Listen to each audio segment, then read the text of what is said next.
Hi guys, and welcome to today's video. Today we're going to be talking about the really important effects in Hitfilm for Express.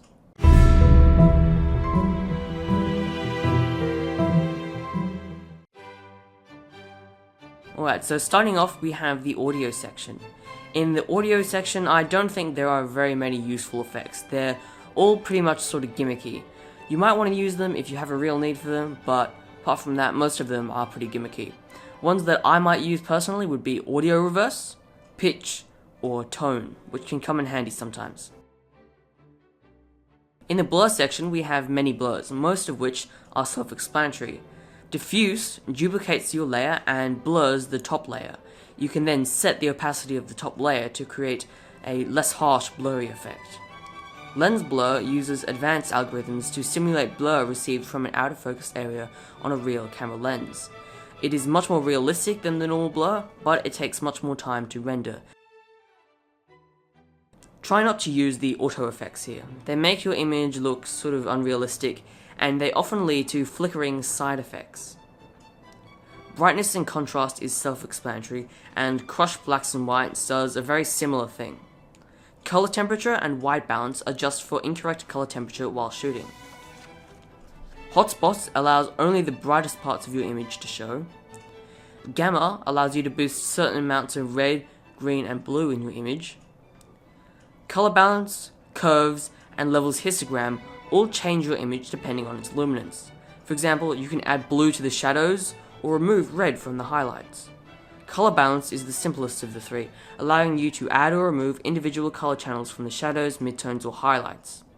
Levels histogram is almost the same, it just has a graph called a histogram to help view the colors and shades in your video more accurately.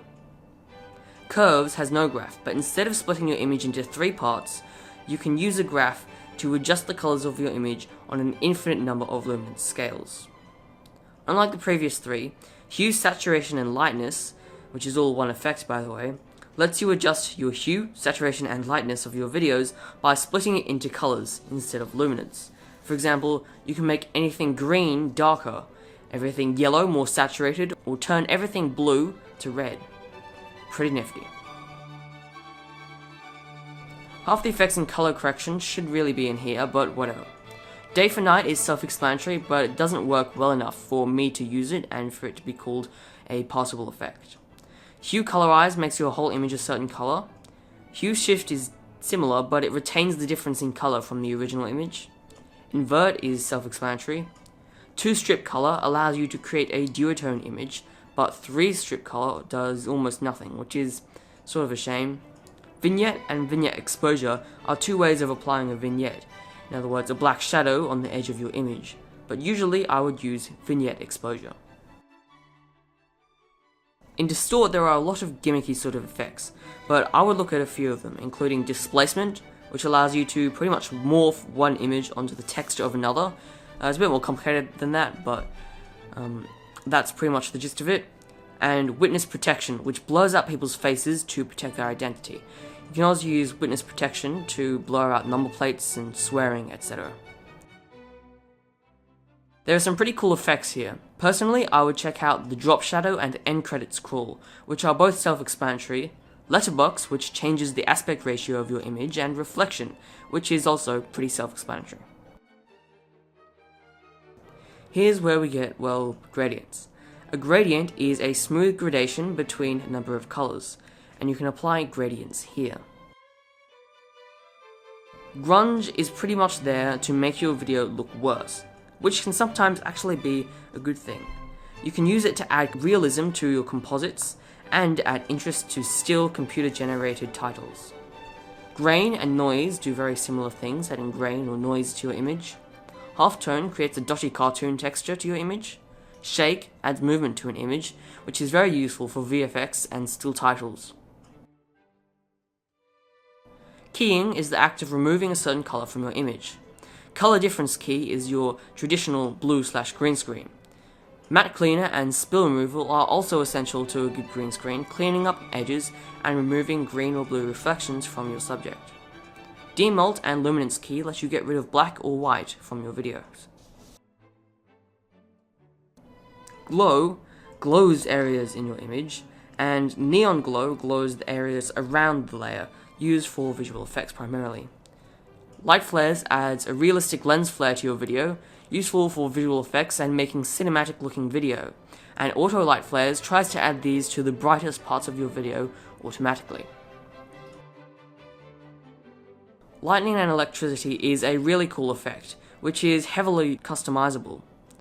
Rain on glass is pretty cool too, and more realistic than a lot of the other gimmicky 3D effects in Hitfilm 4 Express. A lot of the effects here are pretty unrealistic, so I would only really recommend bonfire, falling debris, missile smoke, rain, smoke, storm cloud, and maybe sparks. The great thing about these is that they're all fully 3D. Environment Map Transform and Viewer duplicate the video to form an environment. It's pretty hard to explain, but you'll see it when you look at it. Parallax extrudes everything by its luminance, or the luminance of a height map from which you can choose. I don't know really when you would ever want to use any of these scene effects, but they're there just in case you ever wanted to. Sharpen is pretty simple, you just do basic sharpening and unsharpening of your video. I wouldn't go overboard with the sharpening because it leads to your video looking really murky and unrealistic. In here you've got some really cool stylish effects. You can use find edges and desaturate the image using a hue, saturation and lightness effect to make it look like a drawing. Tint is also very useful for visual effects. Temporal is everything to do with time.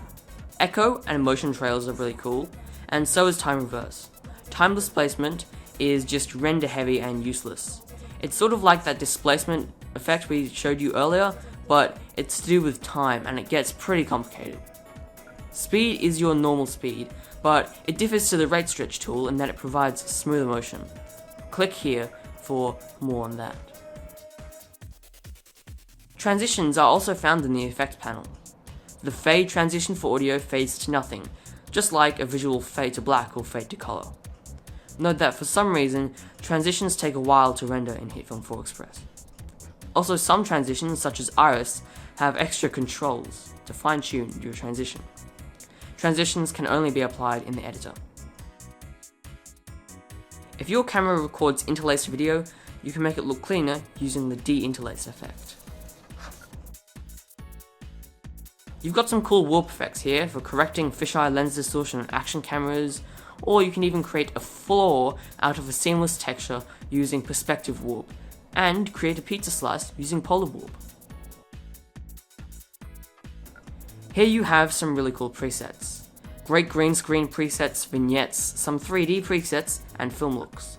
You can create your own preset by selecting your effects, right-clicking and clicking Create Preset. So that's it guys, I really hope you enjoyed this. I will catch you guys later. Bye! That was a long script.